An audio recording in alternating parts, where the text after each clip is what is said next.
Last year we decided to turn our unused single garage into a home gym, but we didn't have a door from the garden directly into the garage, which meant that we had to go through our gate, onto the drive, then through the large garage door, which wasn't really practical. So we got prices from 3 different companies and they're all around £1,250 to £1,500.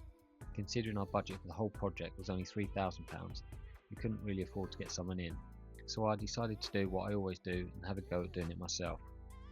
I worked out that the door and the tools I would need would come to around £550, so a potential saving of around £1,000. I've never done this before and I did make 3 very big mistakes which I'll tell you about as we go through the video. So the door is going in this section of the wall, and what I've done, I've roughly measured out where I want the door to go. It's kind of halfway between here and here. So I measured it out and I drilled a hole, so that gives me a centre point from the outside to work from. I've also drilled a hole down at the bottom there, so I know where the bottom of the door's going. I've left the course, that's where the damp proof course is here. So I'll have to fit the door above that.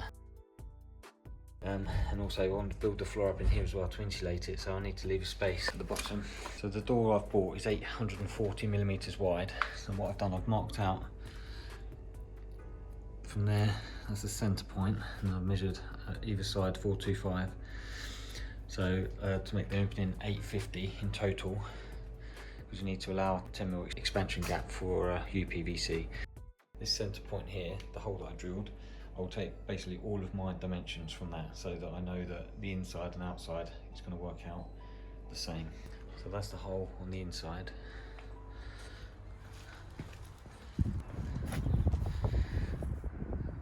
There's the hole on the outside.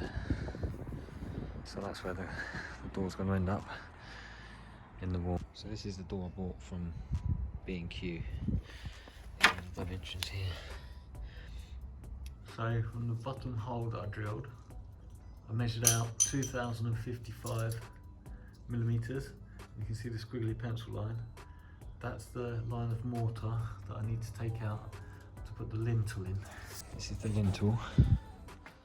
So it's just a L-shaped lintel designed specifically for single skin walls.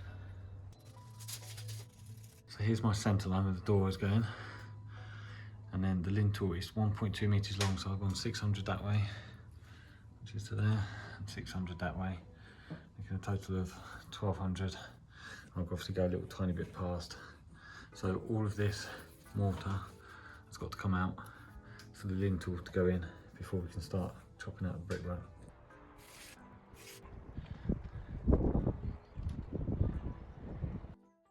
So in order to get out the mortar to put the lintel in, I used a combination of stitch drilling and a 4.5-inch grinder.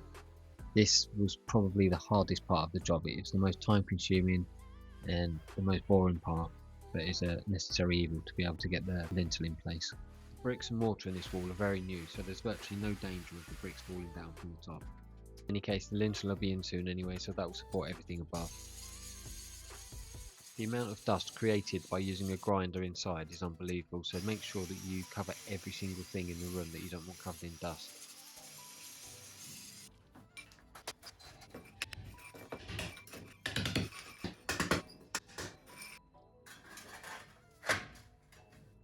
Here I'm using some wedge-shaped packers to force the lintel to support the bricks above.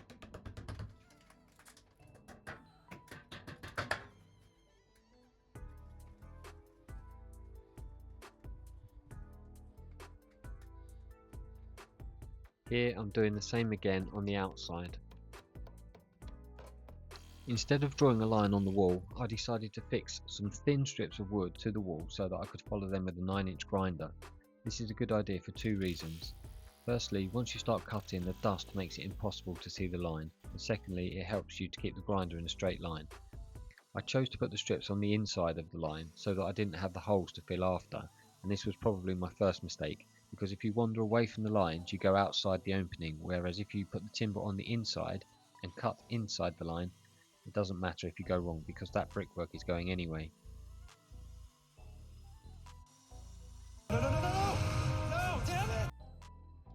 Luckily I didn't stray too far from the lines, and it will get covered by the trims at the end, so it doesn't really matter.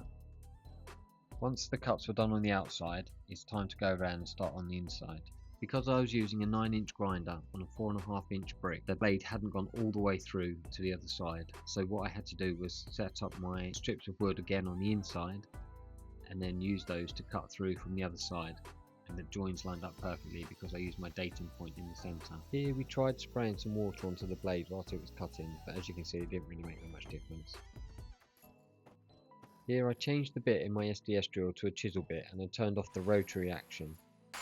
Once all the bricks were out, I realised my second mistake, which was not adding on the thickness of the sill onto the height of the door.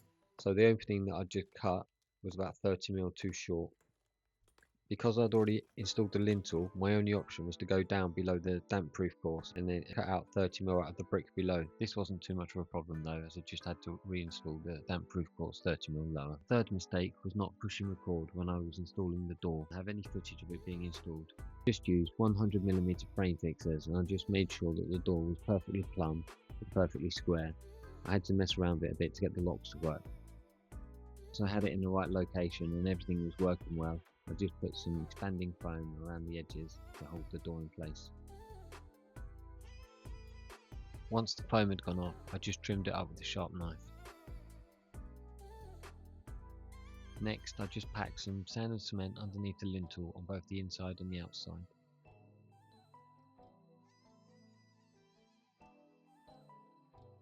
Once that was done, all I had to do was put a 40mm plastic trim around the outside to cover up the gap.